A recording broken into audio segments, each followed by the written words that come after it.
everybody. Ready for lunch?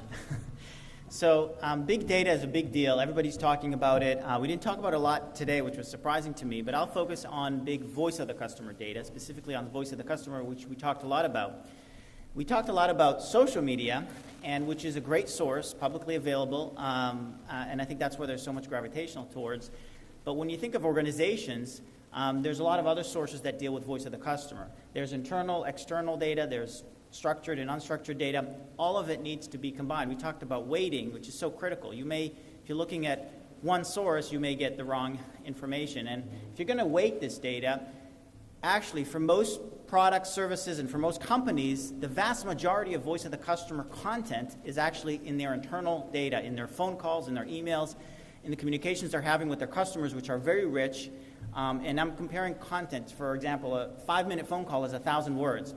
An average tweet is 5-10 words. So there's a tremendous amount of content, and we really need to think holistically about all these sources, and if we're making decisions, business decisions based on voice of the customer, if we're really taking into account all these sources.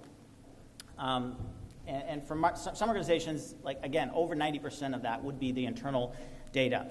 Now, how do you address it? So we talked a lot about text analytics. This is, a text analytics event, but some of these sources are different.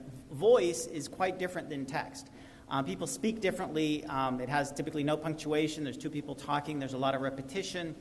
So you need to address it with the right tools. There's a whole industry called speech analytics that mines audio, and although some of them do convert the audio into text, it's really a different technology to be able to extract the kind of sentiment and insights out of free-form audio conversations. Obviously, you need a strong text analytics for all the textual communications. And then we touched on it, things like Net Promoter Score. There is specific questions you need to ask, even if it's an open-ended question. Would you recommend us? Those are the kinds of things people typically don't just call up and tell you. So we need an EFM platform to be able to ask specific questions that matter. Combining these things is really what allows you to get a unified VOC platform.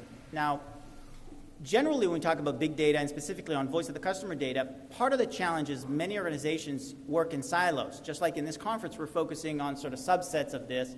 So organizations are looking at different sources and getting different priorities, and it's a little bit like what I call disconnected listening.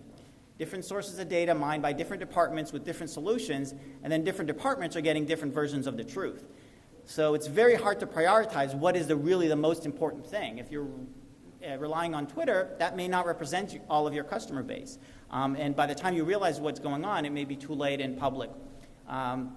So really, we need to start thinking about ways to either get a unified platform or at least integrated platform that links these different sources so all the different departments are looking at the same high-level decisions, and then people translate those insights into action. Now, just a note on big data definition, there's a lot of definitions out there, but everybody kind of agrees on the 3 V's. And if you look at voice of the customer, it really looks at those, these 3 V's resonate very strongly. So first of all, volume. If we think of volume going back to audio, for example, verint can typically mine 20 million calls on a single server.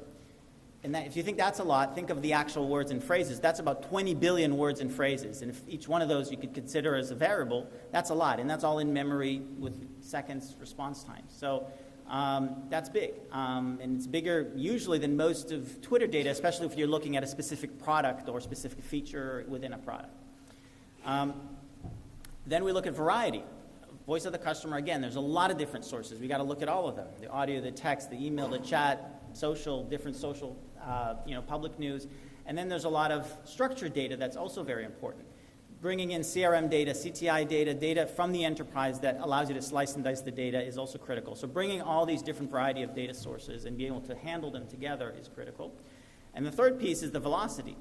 And we talked about sort of mining Twitter within seconds, not every application needs that sort of response time. If you're trying to beat the stock market, it's critical, but if you're trying to better understand how to serve your customers, minutes, hours, days could be fine, as long as it's statistically significant. It's much more important to be able to make sure that you're getting insights. Now, we can actually set an alert and alert somebody during a call, but usually what we do is we update our index of what's going on, what people are saying every hour. So every hour you have a snapshot of what's going on, and usually we can beat the social media. So most of the early warning signals come in from these internal calls before, and think of yourself, you'd probably first call your company to complain before you go blog about it, and if they don't respond well, then you'd go tell all your friends, and that's usually what happens.